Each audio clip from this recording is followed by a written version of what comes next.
As a religious community, it is important for us to know and examine our history. This is so that we will know ourselves and how we stand in relation with God and with one another as well. In this particular reflection, we want to examine the decline of the order in the past centuries and some factors that have led to our rebirth. In order to do this, we need to look at some historical points.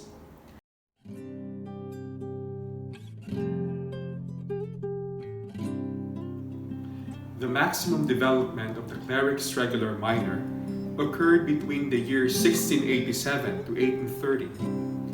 It is a period of about 150 years. By the end of this century, the order has grown to 5 provinces and has about 50 communities with a total membership between 700 to 800 religious. The order is involved in parish work, teaching in colleges and universities.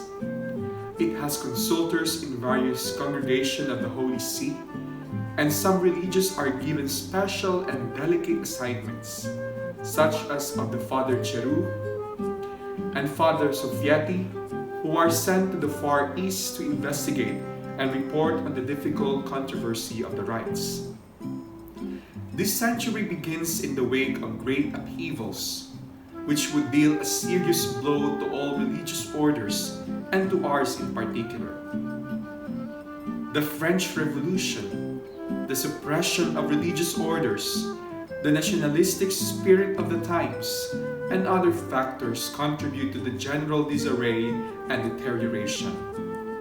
Many houses are suppressed, a number of religions are secularized, and entire provinces disappear.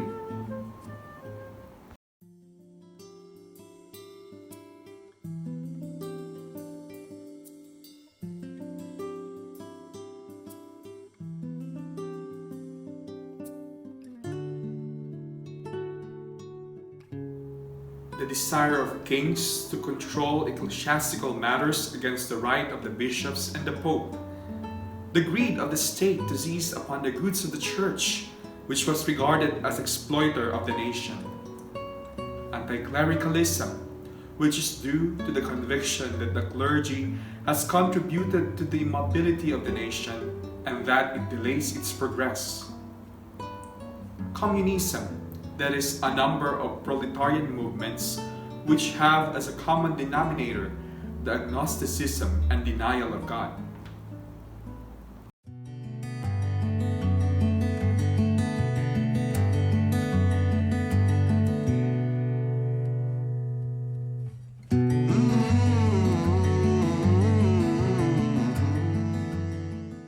The exterior factors that led to the breakdown of the order cannot be denied. With the beginning of 1800, coinciding with the triumphs of Saint Francis Caracciolo, began the decline of the order. A decline that finds its external causes in the political phenomena of the time, whereas those interior causes and those which are the truest reasons are found in the body of the order itself. It is our task to investigate and find out what the evil of which our order was stricken.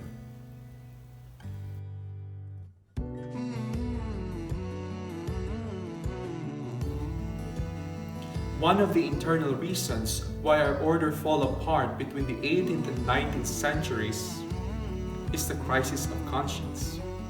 This is simply a sliding of mysticism toward moralism.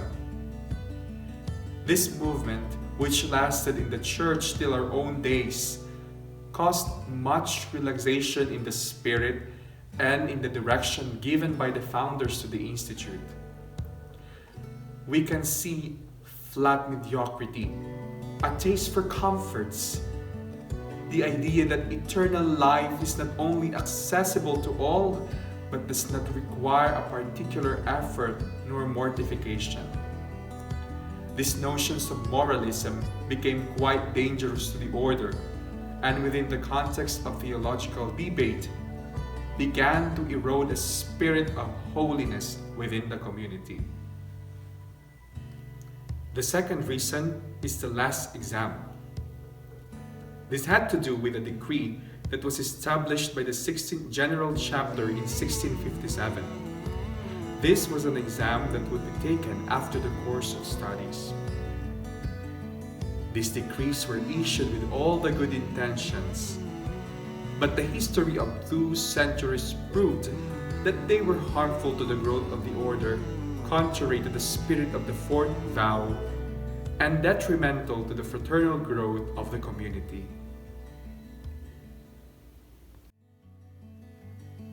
Another aspect to consider in the search of internal reasons which contributed to the decline of the order is the neglect of the vow of poverty and the abuses which had crept in the various communities at the beginning of 1700.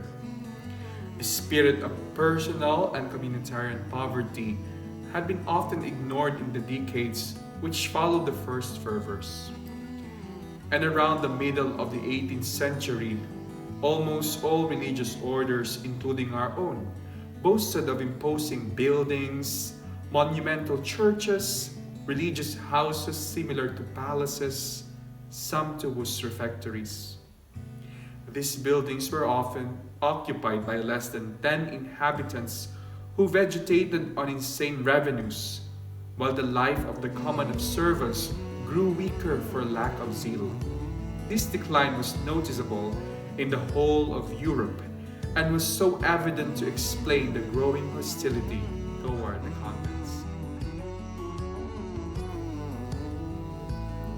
Of course, lack of zeal causes stunted growth since some abandoned the original direction given to it by the founders.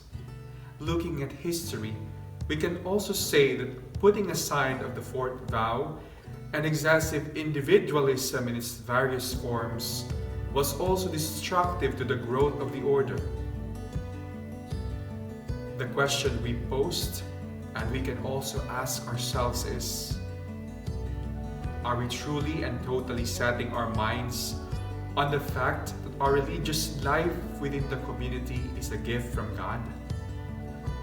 Why did we profess?